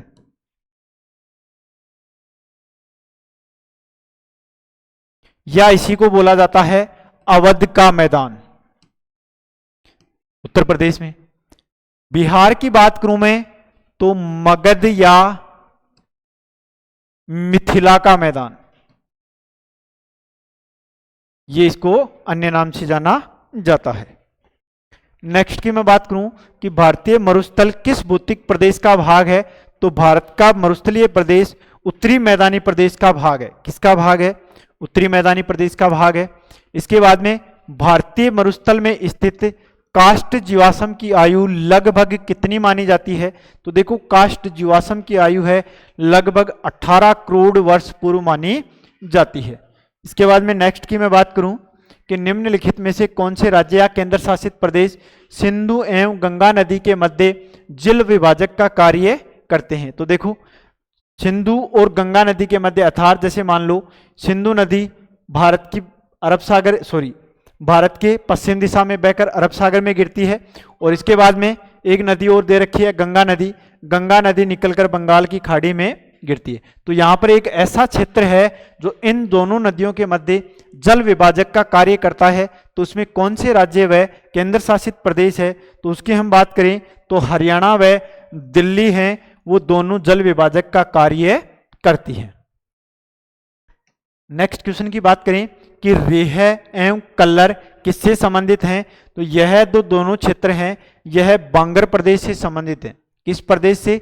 बांगर प्रदेश से संबंधित हैं। और बांगर प्रदेश में उपजाऊ बनाने के लिए अधिक सिंचाई की जाती है, जिसके कारण वहां की धरती या धरातल या भूमि है वह रेह या कल्लर में परिवर्तित हो जाती है। और इसके समाधान के लिए यहाँ के कृषक खेत में किसका प्रयोग करते हैं? जिप्सम का। किसका प्रयोग करते हैं? जिप्सम का प्रयोग करते हैं। नेक्स्ट की मैं बात करूं कि शिवालिक पहाड़ियों के मैदानी भागों में अपर्दन द्वारा निर्मित छोटे छोटे गड्ढे बन जाते हैं, उसे बोला जाता है चौस। क्या बोला जाता है? चौस। और यह सतलज नदी के मार्ग में पाए जाते हैं, पंजाब के आसपास वाले क्षेत्र में। नेक्स्ट की मैं बात करूं कि सतलज नदी के ऊपरी भाग में पंजाब हरियाणा का जो मैदानी भाग है यह क्या कहलाता है, तो आपको इसमें ध्यान रखना है कि मालवा के मैदान के नाम से जाना जाता है। अब मालवा से आप गुजरात मत समझना, प्रश्न में आ जाए कि मालवा का मैदान कहाँ पाया जाता है, तो आपको बताना है पंजाब और हरियाणा के मध्य वाला सतलज नदी का जो भाग है उसे मालवा के मैदान के नाम से जाना जाता है। अब आपके दिमाग में आना चाहिए तो सर ये और जो मैदान है यह किस राज्य में पाए जाते हैं, तो बारिंद के मैदान की हमने अभी बात की, वेस्ट बंगाल में पाया जाता है। मिथिला के मैदान की हमने बात की, बिहार में पाया जाता है। और अवध की मैंने बात की, किस राज्य में पाया जाता है? उत्तर प्रदेश में पाया जाता है। नेक्स्ट की मैं बात करूं कि भारतीय मरुस्थल के संबंध में असत्य कथन का चयन करें, तो देखो भारतीय मरुस्थल के बारे में दे रखा है कि यह दक्षिणी एशिया का सबसे बड़ा मरुस्थल है, बिल्कुल सही बात है। इसके बाद में इस मरुस्थल की सबसे लंबी नदी लूणी है, बिल्कुल सही है, जो नाग पहाड़ अजमेर से निकलती है और कच्छ के रण में विलीन हो जाती है। इसके बाद में मेसोजोइक या मध्यजीवी काल के समय यह भाग 33 सागर का हिस्सा था, बिल्कुल 33 सागर का हिस्सा था। इसी कारण पश्चिमी राजस्थान या मरुस्थल में खारे पानी की झीलें पाई जाती हैं। इससे हम अंदाजा लगा सकते हैं कि हमारा जो मरुस्थलीय क्षेत्र है यह प्राचीन समय में 33 सागर का भाग था। इसके बाद में इस मरुस्थल का विस्तार भारत में 65% और पाकिस्तान में 35% पाया जाता है। ये बात बिल्कुल गलत है। क्यों? क्योंकि भारत में इसका लगभग 85% भाग है और पाकिस्तान में लगभग इसका 15% भाग पाया जाता है। और यह भारत के 4 राज्यों में फैला हुआ है। कितने राज्यों में? 4 राज्यों में, जिनका दक्षिण से उत्तर क्रम क्या हो जाएगा? गुजरात, राजस्थान, हरियाणा और पंजाब। नेक्स्ट की मैं बात करूं कि असत्य कथन का चयन करें। भाबर प्रदेश की औसत चौड़ाई 8 से 15 किलोमीटर है, बिल्कुल सही बात है। तराई प्रदेश की औसत चौड़ाई 10 से 20 किलोमीटर है, बिल्कुल सही बात है। इसके बाद में भूड़ स्थलाकृतिक भाबर प्रदेश में पाई जाती है, नहीं, यह स्थलाकृति बांगर प्रदेश में पाई जाती है। किसमें? बांगर या बांगड़ प्रदेश में छोटे छोटे कंकड़ पत्थरों का जो टीले नुमा भाग होता है उसे भूड़ के नाम से जाना जाता है। और यह किस में पाई जाती हैं? बांगड़ प्रदेश में पाई जाती हैं, भाबर प्रदेश में नहीं पाई जाती। डेल्टाई प्रदेश का सर्वाधिक विस्तार पश्चिमी बंगाल में पाया जाता है, बिल्कुल। गंगा नदी है वो अपना डेल्टा पश्चिमी बंगाल से होते हुए बंगाल की खाड़ी में बनाती है। आगे हम बात करें कि भारत का सर्वाधिक मलेरिया प्रभावित क्षेत्र है, यह तराई प्रदेश है, यह कीचड़नुमा प्रदेश है। यहाँ सर्वाधिक मलेरिया का प्रकोप पाया जाता है। और इस प्रदेश में सर्वाधिक किसकी कृषि की जाती है? गन्ने की कृषि की जाती है। किसकी कृषि की जाती है? गन्ने की कृषि की जाती है। नेक्स्ट की बात करूं कि निम्नलिखित में से कौन सी प्रायद्वीपीय पठार की विशेषता नहीं है, तो देखो प्रायद्वीपीय पठार में अधिकतर अवसादी चट्टानें पाई जाती हैं, बिल्कुल गलत। अवसादी चट्टानें तो कहाँ पाई जाएंगी? जहां पर नदियां प्रवाहित होंगी और वहां पर एक स्थान से दूसरे स्थान पर अपर्दन या अनाच्छादन या अनावरण होगा, उसके कारण अवसादी चट्टानों का निर्माण होता है। लेकिन अपने जो प्रायद्वीपीय पठार है यह ज्वालामुखी के दरारी उद्गार से इसका निर्माण होता है, तो इसमें दरार या अवसाद पाने का तो सवाल ही नहीं होता। इस कारण यहाँ कौन सी चट्टानें पाई जाती हैं? आगन्य,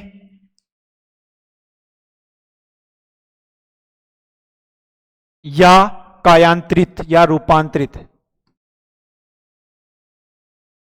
असत्य की बात कर रहा है तो सबसे पहला ही अपना क्या हो जाएगा, गलत हो जाएगा। आगे हम बात करें कि प्रायद्वीपीय पठार की औसत ऊंचाई 600 से 900 मीटर है, बिल्कुल सही है। प्रायद्वीपीय पठार भारत का सबसे प्राचीन भूतृप प्रदेश है, बिल्कुल सही बात है। उत्तर पूर्व में शिलोंग एवं कार्बी एंगलोंग का पठार प्रायद्वीपीय पठार का ही भाग है, बिल्कुल ये बात भी सही है। और हमारी पिछली क्लासों में इसकी चर्चा भी हो चुकी है कि शिलोंग का पठार मेघालय राज्य में स्थित है, जहां पर गारो खासी जयंतिया की पहाड़ियां पाई जाती हैं और वहां पर एक स्थान है मौसिनराम, वहां पर विश्व की सबसे ज्यादा वर्षा होती है। नेक्स्ट की मैं बात करूं कि निम्नलिखित में से सबसे प्राचीन पर्वत श्रृंखला कौन सी है, तो सबसे प्राचीन की बात करूं तो सबसे प्राचीन है अरावली, और सबसे नवीन कौन सी आ जाएगी, हिमालय। नवीन की बात करें तो हिमालय। अरावली की मैं बात करूं तो अरावली का विस्तार पालनपुर गुजरात से होते हुए रायसीना दिल्ली तक इसका विस्तार पाया जाता है। इसकी लंबाई की मैं बात करूं तो कुल लंबाई इसकी 692 किलोमीटर है। इसकी ऊंची चोटी की बात करूं तो गुरु शिखर इसकी क्या है, ऊंची चोटी है, गुरु शिखर जो राजस्थान में है। और गुरु शिखर की ऊंचाई की मैं बात करूं तो 1722 मीटर इसकी क्या है, ऊंचाई है। और देखो कर्नल जेम्स टोड ने इस गुरु शिखर को संतों का शिखर कहा है, क्या कहा है, संतों का शिखर कहा है। नेक्स्ट क्वेश्चन की बात करूं कि विंध्याचल पर्वत से संबंधित असत्य कथन का चयन करें, तो देखो यह पर्वत श्रेणी उत्तर भारत को दक्षिण भारत से पृथक करती है, बिल्कुल विंध्याचल पर्वत श्रृंखला है, यह कर्क रेखा के आसपास है जो उत्तर भारत को दक्षिणी भारत से पृथक करती है। इस पर्वत श्रेणी के दक्षिण में नर्मदा नदी प्रवाहित होती है, बिल्कुल राइट बात है। यह पर्वत ब्लॉक पर्वत है, सॉरी ये ब्लॉक पर्वत न होकर एक कगार के रूप में है, किसके रूप में है, कंगार के रूप में यह पर्वत स्थित है। ब्लॉक पर्वत की बात करेंगे तो ब्लॉक पर्वत आएगा अपना सतपुड़ा पर्वत, कौन सा आएगा, सतपुड़ा। तो ये चीज भी आपको ध्यान रखनी है कि ब्लॉक पर्वत का जो उदाहरण है यह सतपुड़ा पर्वत है, बल्कि विंध्याचल जो पर्वत है यह कगार का उदाहरण है। इसके बाद में इस पर्वत श्रेणी में भारनेर, कैमूर, पार्श्वनाथ के नाम से भी जाना जाता है। अब देखो इस विंध्याचल पर्वत श्रृंखला को अलग अलग क्षेत्र में अलग अलग नाम से जाना जाता है, जैसे भारनेर, कैमूर, पार्श्वनाथ। कई बार प्रश्न आता है कि भारनेर पहाड़ियां किस पर्वत श्रृंखला का भाग हैं या कैमूर पहाड़ियां किस पर्वत श्रृंखला का भाग हैं, तो आपको बताना है कि भारनेर, कैमूर और पार्श्वनाथ तीनों ही पहाड़ियां विंध्याचल पर्वत श्रृंखला का भाग है। किसका भाग है, विंध्याचल पर्वत श्रृंखला का भाग है। तो इसमें अपना एक नंबर का ऑप्शन क्या हो जाएगा, सॉरी 3 नंबर का ऑप्शन क्या हो जाएगा, गलत हो जाएगा। नेक्स्ट क्वेश्चन की हम बात करें कि सतपुड़ा पर्वत श्रेणी से संबंधित असत्य कथन का चयन करें, तो देखो यह एक ब्लॉक पर्वत है। अभी हमने बात की कि सतपुड़ा जो पर्वत है ब्लॉक पर्वत का उदाहरण है। इसकी सबसे ऊंची चोटी कालसुबाई है, ये बात क्या हो गई, गलत हो गई। इसकी सबसे ऊंची चोटी धूपगढ़ है, कौन सी है, धूपगढ़ है, जो महादेव हिल्स में स्थित है, मध्य प्रदेश में है, जिसकी ऊंचाई 1350 मीटर है। कितनी है, 1350 मीटर है। तो ऑप्शन नंबर 2 क्या हो गया, गलत। आगे और बात कर लेते हैं कि इस पर्वत में राजपीपला, ग्वालीगढ़, महादेव और मेकाल पर्वत श्रेणी स्थित हैं, ये बात भी सही है। अब देखो महादेव की तो सबसे ऊंची चोटी धूपगढ़ है, लेकिन मेकाल की सबसे ऊंची चोटी की बात करें तो वह है अमरकंटक। कौन सी ऊंची चोटी है, अमरकंटक है, जो मध्य प्रदेश और छत्तीसगढ़ की सीमा पे स्थित है। और इस अमरकंटक पर्वत श्रेणी के पास ही अचानक मार अमरकंटक बायोस्फीयर रिजर्व की भी स्थापना की गई है। इसके बाद में हम बात करें कि मेकाल पर्वत श्रेणी की सबसे ऊंची चोटी अमरकंटक है, जिसकी हमने अभी चर्चा की है। तो ऑप्शन नंबर 2 अपना क्या हो जाएगा, राइट आंसर। इसके बाद में देखो सूची 1 में है पर्वत श्रेणियां और सूची 2 में है राज्य।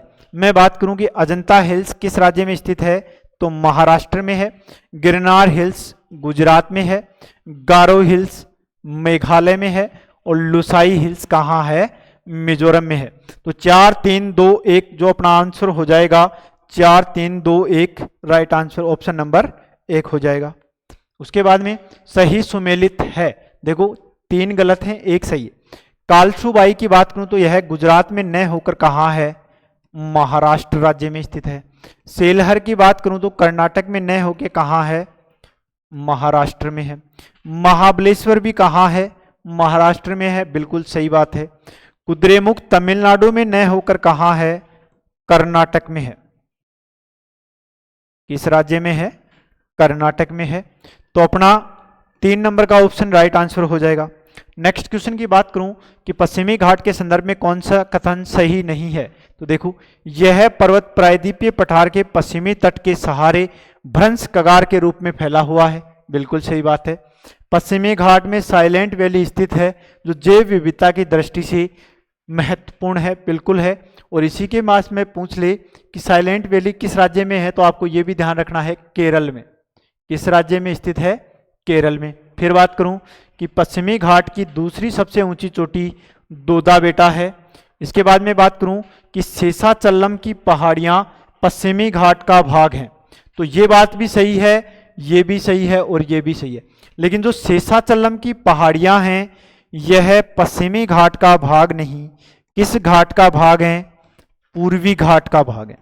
इस घाट का भाग है, पूर्वी घाट का भाग है। तो ऑप्शन नंबर 4 अपना क्या हो जाएगा, राइट आंसर।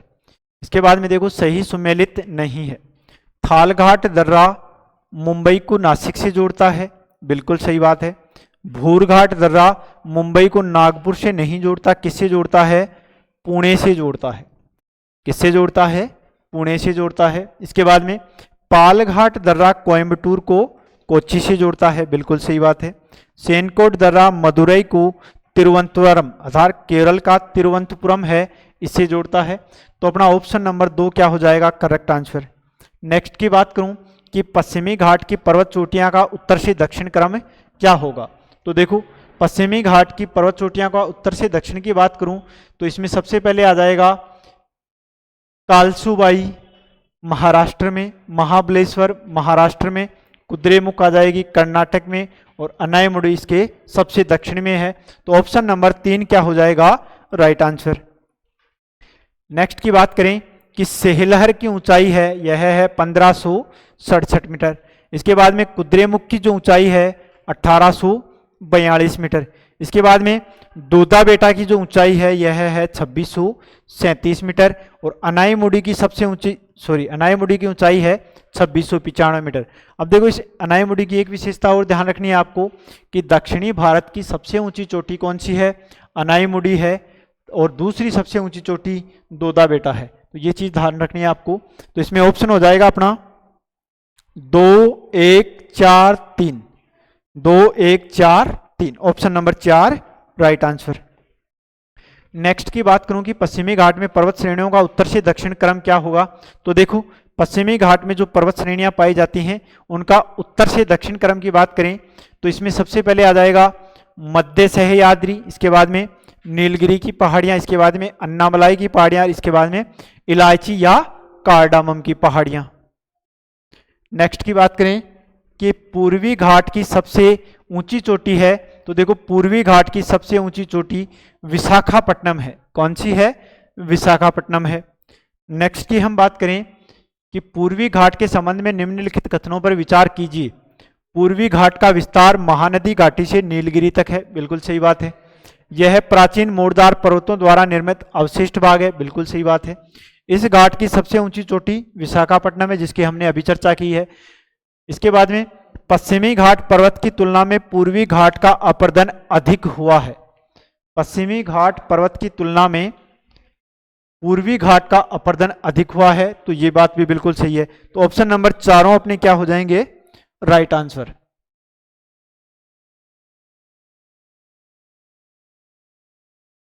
नेक्स्ट की हम बात करें कि दक्कन के पठार से संबंधित असत्य कथन है, तो देखो, इस पठार का निर्माण क्रिटेशियस युग में हुआ है, बिल्कुल सही है। इस पठार पर काली मृदा का विस्तार पाया जाता है, बिल्कुल सही है। यह भारत के 8 लाख, ये गलत कर दिया, 8 लाख नहीं है, ये लगभग 5 लाख वर्ग किलोमीटर क्षेत्र में फैला है। कितने क्षेत्र में, 5 लाख वर्ग किलोमीटर क्षेत्र में फैला है। इसके बाद में इसका विस्तार महाराष्ट्र, दक्षिणी पूर्वी गुजरात, दक्षिणी पश्चिमी मध्य प्रदेश, उत्तरी कर्नाटक, आंध्र प्रदेश, तेलंगाना, दक्षिणी पूर्वी राजस्थान में इसका विस्तार पाया जाता है। नेक्स्ट क्वेश्चन की मैं बात करूं कि पूर्वी घाट पर स्थित पहाड़ियों का उत्तर से दक्षिण क्रम क्या होगा? देखो पहले पश्चिमी घाट की पूछ रहा था, अब पूर्वी घाट की पूछ रहा है। तो पूर्वी घाट की हम बात करें तो नल्लामल्ला, वेल्लीकोंडा, पालकोंडा, सिवरोय और टीकरापारा। बिल्कुल नहीं हो सकता। इसके बाद में टीकरापारा, नल्लामल्ला, वेल्लीकोंडा, पालकोंडा और शिवरोय, ये बात बिल्कुल सही हो जाएगी कि टीकरापारा उड़ीसा में है, नल्लामल्ला, वेल्लीकोंडा, पालकोंडा आंध्र प्रदेश में है और शिवरोय की पहाड़ियां तमिलनाडु में स्थित हैं। तो ये इसका उत्तर से दक्षिण क्रम हो जाएगा। नेक्स्ट की बात करें कि छोटा नागपुर के पठार के संदर्भ में निम्नलिखित कथनों पर विचार कीजिए और सही उत्तर का चयन कीजिए। तो यह विश्व का प्राचीनतम आर्कियन धारवाड़ क्रम की चट्टानें पाई जाती हैं। बिल्कुल सही बात है। यह क्षेत्र कोयले के प्रचुर भंडार के लिए जाना जाता है। बिल्कुल, छोटा नागपुर के पठार अर्थात झारखंड में कोयले के भंडार पाए जाते हैं। कार्बोनिफेरस काल में इस पठार के मध्यवर्ती भाग में एक वृत्त दरार घाटी अर्थात दामोदर घाटी प्रवाहित होती थी, जिसका निर्माण हुआ है। अर्थात दामोदर घाटी अर्थात इस घाटी को बोला जाता है भारत का रूर प्रदेश। ये बात भी सही है। दामोदर नदी इस पठार को बराबर बराबर दो भागों में बांटती है। बिल्कुल सही बात है। तो इसमें चारों ऑप्शन क्या हो जाएंगे? Right answer. नेक्स्ट की हम बात करें कि पूर्वी घाट पर स्थित कौन सी पहाड़ियां तमिलनाडु का भाग नहीं है। तो देखो यहां पर जो पहाड़ियां दे रखी हैं उनमें पूछा है कि तमिलनाडु का भाग नहीं है। तो जावादी हिल्स भी तमिलनाडु में, सिवरोय हिल्स तमिलनाडु में, पंचामलाई हिल्स तमिलनाडु में, लेकिन पार्श्वनाथ है, भारनेर, कैमूर, पार्श्वनाथ, मैंने अभी क्या बताया, यह विंध्याचल का भाग है। किसका भाग है? विंध्याचल का भाग पाया जाता है। नेक्स्ट की बात करें कि निम्नलिखित में से प्रायद्वीपीय पठार का भाग नहीं है। तो देखो प्रायद्वीपीय पठार की बात करें तो मध्य उच्चभूमि है, दक्कन का पठार भी है, कार्बी एंग्लोंग का पठार भी है, लेकिन छप्पन का बेसिन यह माही नदी के आसपास का क्षेत्र है और इसका विस्तार कहाँ है? राजस्थान में पाया जाता है। नेक्स्ट की हम बात करें, एक तरफ पठार दे रखा है और दूसरी तरफ राज्य दे रखा है। तो मालवा का पठार की हम बात करें तो दक्षिणी पूर्वी राजस्थान व मध्य प्रदेश में है। बुंदेलखंड की बात करें तो मध्य प्रदेश व उत्तर प्रदेश में है। कोयम्बटूर की हम बात करें तो तमिलनाडु में है और रोयल सीमा के पठार की बात करें तो आंध्र प्रदेश में है। तो 4, 3, 2, 1 अपना क्या हो जाएगा? Right answer. नेक्स्ट की हम बात करें कि मेघालय के पठार को छोटा नागपुर के पठार से अलग करने वाला मालदा भ्रंश गैस किस राज्य में स्थित है? तो यह पश्चिमी बंगाल में है। और अभी हमने बात की थी सिलीगुड़ी कॉरिडोर या चिकन नेक किस राज्य में स्थित है? पश्चिमी बंगाल में स्थित है। नेक्स्ट की मैं बात करूं कि पाट भूमि पाई जाती है। देखो यह कहां पाई जाती है? छोटा नागपुर के पठार पर पाई जाती है। तटीय मैदान के संबंध में असत्य कथन का चयन करें। तो देखो तटीय मैदान की उत्पत्ति नवजीवी महाकल्प पे क्वाटनरी कल्प में हुई है। इसके बाद में पश्चिमी तटीय मैदान का विस्तार कम पाया जाता है। पूर्वी तटीय मैदान में नदियां डेल्टा का निर्माण करती हैं। बिल्कुल सही बात है। पश्चिमी तटीय मैदान पर प्राकृतिक बंदरगाह कम पाए जाते हैं। ये बात क्या हो गई? गलत हो गई। क्या पाए जाते हैं? अधिक पाए जाते हैं। क्या पाए जाते हैं? पश्चिमी तटीय मैदान में अधिक पाए जाते हैं। तो ये बात भी क्या है? सही है। नेक्स्ट की मैं बात करूं कि गुजरात तट का भाग नहीं है। तो देखो कच्छ का तट भी गुजरात का भाग है, काठियावाड़ भी गुजरात का भाग है और सौराष्ट्र भी गुजरात का भाग है, लेकिन जो उत्कल तट है यह ओडिशा का भाग है। किसका भाग है? ओडिशा का भाग है। नेक्स्ट की बात करें कि दीनदयाल पोर्ट किस तट पर स्थित है? तो दीनदयाल पोर्ट है यह गुजरात तट पर स्थित है। नेक्स्ट की हम बात करें कि भारत का सबसे बड़ा प्राकृतिक बंदरगाह है, अर्थात किसकी बात कर रहा है? मुंबई पोर्ट की। भारत का सबसे बड़ा प्राकृतिक बंदरगाह है, कौन सा है? मुंबई पोर्ट है।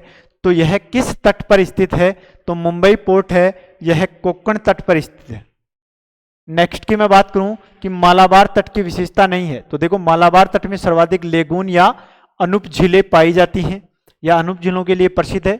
भारत में सर्वाधिक कयाल आंध्र प्रदेश में पाए जाते हैं। ये बात क्या हो गई? गलत हो गई। सर्वाधिक कयाल किस राज्य में पाए जाते हैं? केरल में पाए जाते हैं। इस तट पर कोच्चि बंदरगाह का विकास किया गया है। बिल्कुल सही है। भारत की मुख्य भूमि पर सर्वप्रथम मालाबार तट पर ही दक्षिणी पश्चिमी मानसून का आगमन होता है। तो यह विशेषता इसकी नहीं है। नेक्स्ट की बात करें कि केरल में हर वर्ष नेहरू ट्रॉफी का आयोजन किस झील में किया जाता है? तो नेहरू ट्रॉफी का आयोजन पुनमादा कयाल में किया जाता है। नेक्स्ट की हम बात करें कि मारमुगांव बंदरगाह किस राज्य में स्थित है? तो मारमुगांव बंदरगाह गोवा राज्य में स्थित है। नेक्स्ट की हम बात करें कि पूर्वी तटीय मैदान को मुख्य रूप से कितने भागों में बांटा गया है? तो पूर्वी तटीय मैदान को 2 भागों में बांटा गया है, उत्तरी सरकार तट और एक है कोरोमंडल तट। नेक्स्ट की हम बात करें कि भारत का सबसे बड़ा कृत्रिम बंदरगाह किस तट पर पाया जाता है? तो भारत का सबसे बड़ा प्राकृतिक बंदरगाह कृत्रिम बंदरगाह कोरोमंडल तट पर तमिलनाडु में चेन्नई पोर्ट के नाम से जाना जाता है, जो चेन्नई में स्थित है। नेक्स्ट की बात करें कि पूर्वी तट की अपेक्षा पश्चिमी तटीय भाग में प्राकृतिक अच्छे पोताश्रयों के विकास की दशाएं पाई जाती है। बिल्कुल सही है। पूर्वी तट सीधा व सपाट है जबकि पश्चिमी तट कटा फटा हुआ है। बिल्कुल सही बात है। ए आर दोनों सही है और यह इसकी क्या कर रहा है? व्याख्या भी कर रहा है। भाई तट कटा फटा होगा तभी तो बंदरगाह या पोताश्रयों का निर्माण होगा। ये बात सही हो गई। एक तरफ बंदरगाह दे रखा है और एक तरफ राज्य दे रखा है। तो देखो पारादीप जो बंदरगाह है उड़ीसा में पाया जाता है, हल्दिया पोर्ट पश्चिमी बंगाल में है, न्यू मंगलोर कर्नाटक में और कोच्चि केरल में। तो 4 3 2 1 जो अपना ऑप्शन है 4 नंबर राइट आंसर हो जाएगा। नेक्स्ट की हम बात करें, अंडमान और निकोबार द्वीप समूह का सर्वोच्च शिखर सैंडल पीक कल्याण शिखर स्थित है। तो देखो यह आ जाएगा उत्तरी अंडमान में। कहाँ आएगा? उत्तरी अंडमान में। और इसकी ऊंचाई की बात करें तो 732 मीटर इसकी क्या है? ऊंचाई है सैंडल पीक की। नेक्स्ट की बात करें कि 10 डिग्री चैनल किसको किससे पृथक करता है? तो 10 डिग्री चैनल अंडमान को निकोबार से पृथक करता है। नेक्स्ट की बात करें कि बेरन द्वीप कहाँ स्थित है? तो बेरन द्वीप बंगाल की खाड़ी में मध्य अंडमान के पूर्व दिशा में स्थित है, जो एक सक्रिय ज्वालामुखी का द्वीप है। श्री हरिकोटा द्वीप अवस्थित है। तो देखो हरिकोटा द्वीप है, यह पुलिकट झील के समीप स्थित है बंगाल की खाड़ी में। इसके बाद में बात करें कि राम सेतु आदम ब्रिज शुरू होता है, तो यह कहां से शुरू होता है? धनुष कोंडी से शुरू होता है। नेक्स्ट की हम बात करें कि निम्नलिखित में से कौन सा भौगोलिक रूप ग्रेट निकोबार के सबसे निकट है? तो देखो इंडोनेशिया का एक द्वीप है, कौन सा? सुमात्रा द्वीप है, यह ग्रेट निकोबार के सबसे नजदीक स्थित है। इसके बाद में निम्नलिखित में से कौन सा एक प्रवाल द्वीप है? तो प्रवाल द्वीप की बात करें तो लक्षद्वीप है, जो अरब सागर में स्थित है। नेक्स्ट की बात करें कि लक्षद्वीप में कितने द्वीप हैं?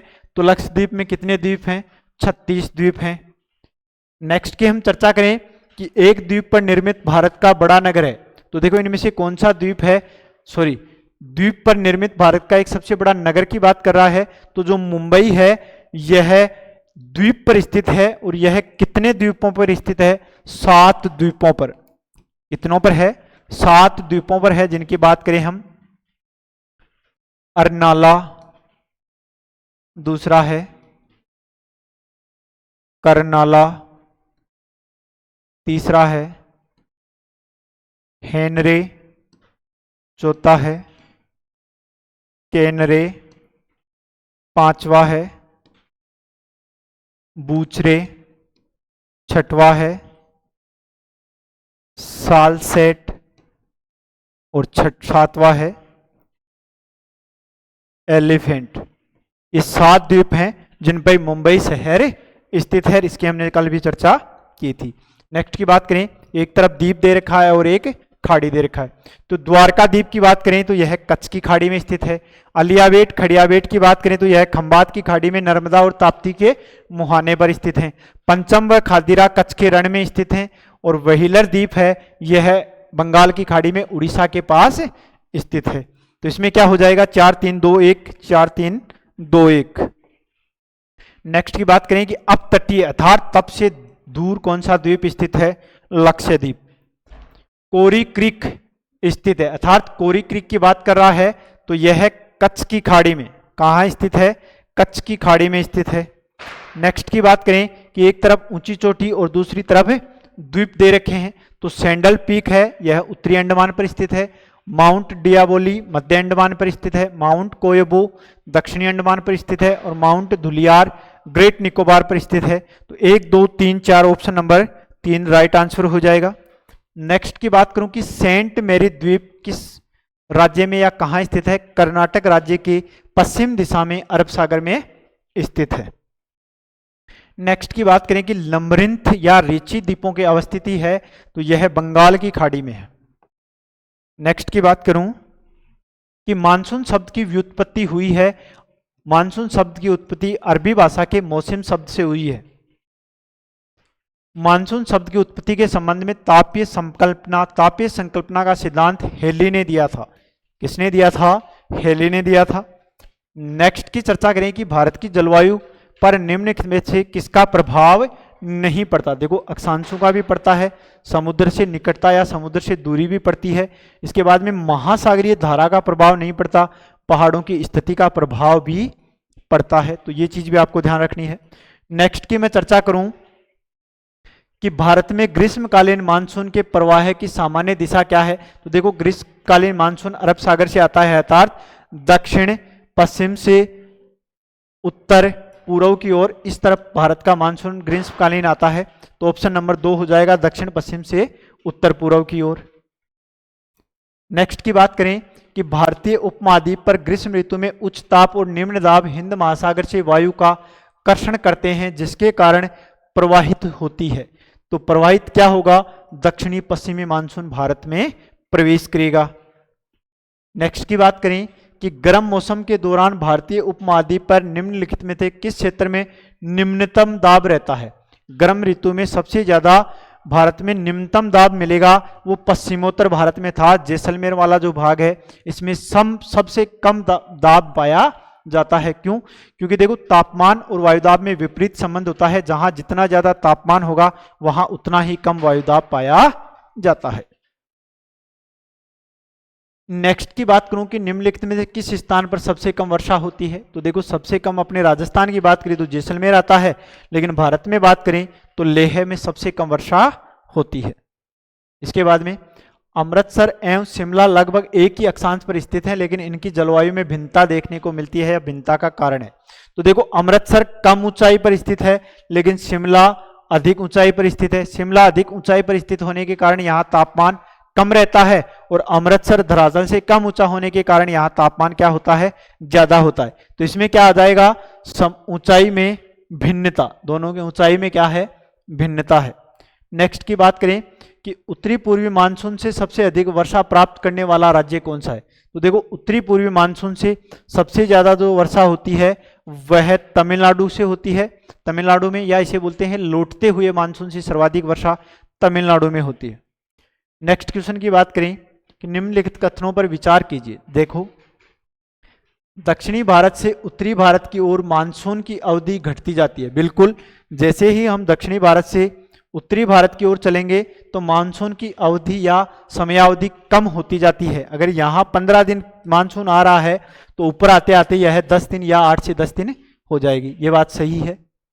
दूसरे की बात करें कि उत्तरी भारत के मैदानों में, अर्थात उत्तरी भारत इस मैदान की बात कर रहा है कि वार्षिक वृद्धि की मात्रा पूर्व से पश्चिम की ओर घटती जाती है। बिल्कुल सही है कि इस तरफ से हम इस तरफ चलते हैं तो मानसून की जो वृद्धि है वो धीरे धीरे कम होती जाती है। तो दोनों कथन अपने सही है, ए व बी दोनों क्या हैं? सही है। निम्नलिखित क्षेत्रों में से कौन सा क्षेत्र मानसून की अरब शाखा से अधिक प्रभावित नहीं होता? देखो अरब सागर की शाखा से कौन सा क्षेत्र है जिसमें ज्यादा प्रभाव नहीं पड़ता? तो वह क्षेत्र वर्षा किससे प्राप्त करता है? बंगाल की खाड़ी से वर्षा प्राप्त करता है। तो इसमें क्या आ जाएगा? छत्तीसगढ़ जो बेसिन है यह अरब सागर की मानसून शाखा से वर्षा प्राप्त नहीं करके बंगाल की खाड़ी से वर्षा प्राप्त करता है। नेक्स्ट की बात करें कि मानसून का निवर्तन या इंगित होता है साफ आकाश से। बिल्कुल, जब भी मानसून लौटेगा तो आसमान साफ हो जाएगा, बंगाल की खाड़ी में अधिक दाब हो जाएगा, स्थल पर तापमान के बढ़ने से। ये तीनों ही विशेषता मानसून के निवर्तन से हैं। तो ए, बी और सी राइट आंसर हो जाएगा।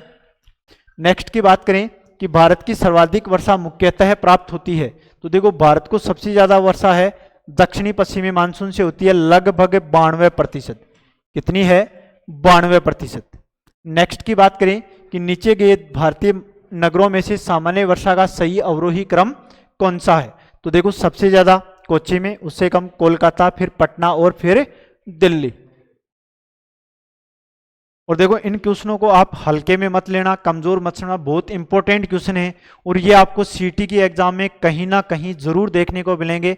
और हमारा प्रयास यही था कि आपकी इंडियन ज्योग्राफी में जो भी क्वेश्चन आए वो हमारे लिखाए हुए नोट्स में से या मॉडल पेपर में से ही आपको प्राप्त हो।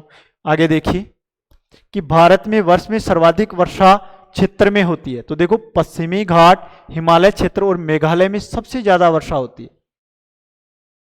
नेक्स्ट की बात करें कि भारत में वर्षा का आधिक्य होते हुए भी यह देश पासी धरती का समझा जाता है, इसका कारण क्या है? वर्षा का पानी तेजी से बह जाना, वर्षा शीघ्रता भाप बनकर उड़ जाना, वर्षा कुछ थोड़े ही महीनों में जोर से होना, ये सभी कारण हैं कि सर्वाधिक वर्षा होने के कारण भी भारत प्यासी भूमि का देश कहलाता है।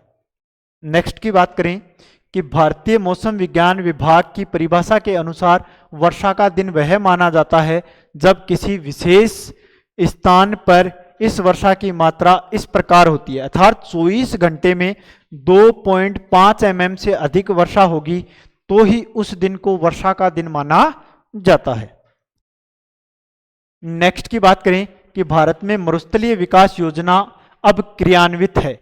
तो देखो यह 7 राज्यों में है, जबकि शुरू की गई थी उस वक्त कितने राज्यों में थी? 5 राज्यों में थी। नेक्स्ट की बात करें कि जलवायु की परिस्थितियां और यहां पर कारण दे रखा है, जैसे कोलकाता की अपेक्षा चेन्नई अधिक गर्म है, इसका कारण क्या है? अक्षांश। क्या हो जाएगा? अक्षांश। इसके बाद में हिमालय में हिमपात, यह कारण हो जाएगा उत्तुंगता अर्थात ऊंचाई से संबंधित। इसके बाद में पश्चिमी बंगाल पंजाब की ओर आते आते वर्षा की कमी होती जाती है, इसका कारण क्या हो जाएगा? समुद्र से दूरी। और इसके बाद में है सतलज गंगा के मैदान में शीतकाल में वर्षा, यह हो जाएगा पश्चिमी दाब। तो इसका आंसर हो जाएगा 5, इसके बाद में 2, 4, 3। ऑप्शन नंबर 3 अपना क्या हो जाएगा? Right answer. नेक्स्ट की बात करें कि कथन दे रखा है ए, भारत में अंतर्देशीय जल मार्गों का विकास पर्याप्त विकास नहीं हुआ। बिल्कुल सही बात है कि भारत में नदियों में जल मार्गों का विकास नहीं हुआ। कारण क्या दे रखा है कि भारत के अधिकतर भागों में वर्षा साल के 4 महीनों में ही होती है। कितने महीनों में होती है? 4 महीनों में होती है, इसलिए अंतर्देशीय जल मार्गों का निर्माण नहीं हुआ। तो कथन व कारण दोनों सही हैं और यह इसकी व्याख्या भी करता है। नेक्स्ट की बात करें कि भारत के उत्तरी मैदानों में शीत ऋतु में वर्षा होती है, तो यह किससे होती है? पश्चिमी विक्षोभ से या भूमध्य सागर से। नेक्स्ट की बात करें कि भारत में शरदकालीन वर्षा के क्षेत्र हैं, तो शरदकालीन वर्षा का जो क्षेत्र है यह हो जाएगा पंजाब और तमिलनाडु। क्या हो जाएगा? पंजाब और तमिलनाडु हो जाएगा। क्यों हो जाएगा? क्योंकि पंजाब में पश्चिमी विक्षोभ से होती है और तमिलनाडु में लौटते हुए मानसून से वर्षा होती है। नेक्स्ट की बात करें कि कथन दे रखा है भारत के उत्तरी मैदान में जाड़ों में कुछ वर्षा हो जाती है। बिल्कुल सही बात है, पश्चिमी विक्षोभ से होती है। जाड़े में उत्तरी पूर्वी मानसून सक्रिय होता है, ये बात भी सही है, लौटता हुआ मानसून सक्रिय होता है, लेकिन इसकी वर्षा इसको प्रभावित नहीं करती। इसलिए बात दोनों सही है, लेकिन यह व्याख्या नहीं करते हैं। व्याख्या क्या नहीं करते? तो ऑप्शन नंबर 1 अपना राइट आंसर हो जाएगा। नेक्स्ट की बात करूं कि भारत की जलवायु है, तो भारत की जलवायु उष्ण कटिबंधीय मानसूनी जलवायु है। नेक्स्ट की बात करें कि किस जलवायु वैज्ञानिक के अनुसार विश्व की समस्त प्रकार की जलवायु भारत में पाई जाती है, तो मार्शडेन के अनुसार विश्व की समस्त प्रकार की जलवायु भारत में पाई जाती है। नेक्स्ट की बात करें कि आम्र वर्षा मैंगो शावर किस राज्य को देखने को मिलती है, तो इसमें आ जाएगा तमिलनाडु, आंध्र प्रदेश। भारत में सर्वप्रथम जलवायु प्रदेशों का क्रमबद्ध अध्ययन किसने किया था, तो यह किया था H.E. ब्लैंकफोर्ड ने। किसने किया था? H.E. ब्लैंकफोर्ड ने। इसके बाद में देखो कोपेन ने भारत की जलवायु को कितने प्रदेशों में बांटा है, तो ये डायग्राम भी दे रखा है।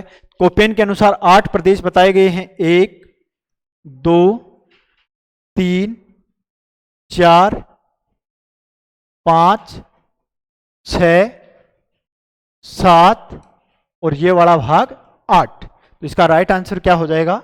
8। नेक्स्ट की हम बात करें कि एक तरफ सिद्धांत दे रखा है और दूसरी तरफ जलवायु वेता दे रखा है। तो देखिए तापीय संकल्पना की हमारी पहले भी चर्चा हो चुकी है। एडमंड हेली ने यह सिद्धांत दिया था। जेट स्ट्रीम की संकल्पना एमटीएन व येस्ट ने दी है। चक्रवातीय संकल्पना स्पेट ने दी है। और विषुवतरेखीय संकल्पना किसने दी है? फ्लोनवोदे ने दी है। तो 4 3 2 1 इसका क्या हो जाएगा? राइट आंसर हो जाएगा। नेक्स्ट की हम बात करें तो देखो नेक्स्ट में हो जाएगा एबोनी वृक्ष निम्न वनों में पाए जाते हैं। एबोनी या आबोनिस वन है, ये उष्णकटिबंधीय सदाबहार वनों में पाए जाते हैं। नेक्स्ट की बात करें कि भारत में बाघ परियोजना कब प्रारंभ की गई? तो 1 अप्रैल 1973 को क्या की गई है?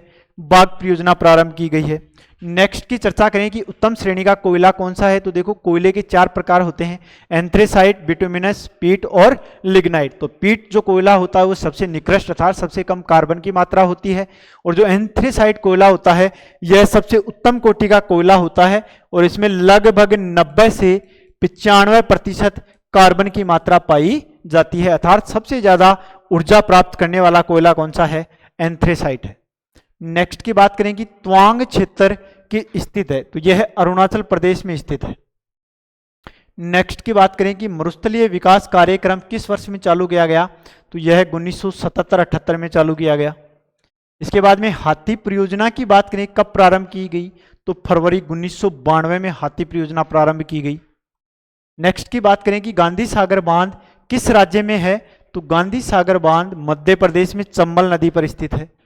भारत में शंकुधारी वृक्ष पर्वतीय वनों में पाए जाते हैं। देखो शंकुधारी वनों की पत्तियां नुकीली होती हैं ताकि शीतकाल में जब बर्फबारी हो उस क्षेत्र में तो वह पत्तियां टूटे नहीं और वृक्ष को किसी प्रकार की हानि नहीं हो।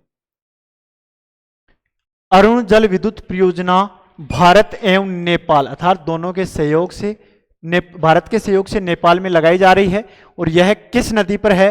अरुण कोसी पर। कौन सी है? अरुण कोसी पर। कृष्णा नदी का उद्गम निम्नलिखित स्थानों में से किसके निकट से होता है? तो देखो कृष्णा नदी का मुख्य रूप से उद्गम महाबलेश्वर से होता है, अर्थात महाराष्ट्र के नासिक जिले में महाबलेश्वर से होता है। तो मुख्य कहां से होता है? महाबलेश्वर से होता है। नेक्स्ट की मैं बात करूं कि भारत में मैदानी क्षेत्र का लगभग कितना प्रतिशत है? 43%। कितना है? 43%। नेक्स्ट की मैं बात करूं कि कौन सी नदी कर्क रेखा को 2 बार काटती है? तो माही नदी कर्क रेखा को 2 बार काटती है। कौन सी नदी कर्क रेखा को 2 बार काटती है? माही नदी। नेक्स्ट की है बात, चलो आज का सेशन अपना क्या है, इतना ही था। तो देखो दोस्तों कल आपका पेपर है, उस पेपर के लिए आप सभी को बेस्ट ऑफ लक। आप पेपर अच्छे से करके आना, और जो हमारे यूट्यूब चैनल पर जो भी क्लासेज जैसे हिस्ट्री की हो गई, राजस्थान ज्योग्राफी की हो जाएगी और एक भारत की ज्योग्राफी की हो जाएगी, तो आप जाने से पहले एक बार इन क्लासों का रिवीजन अवश्य करें, क्योंकि कहीं ना कहीं आपको एग्जाम में इन क्लासों से प्रश्न मिलने वाले हैं, और जिनमें प्रश्न आने की लगभग 90% चांस है। अर्थात इन क्लासों से कितने % प्रश्न आने की चांस है? 90% चांस है। तो आपको इन क्लासों का अच्छे से रिवीजन करना है, और आपको आपके एग्जाम के लिए फिर से धन्यवाद। Best of luck. Thank you दोस्तों।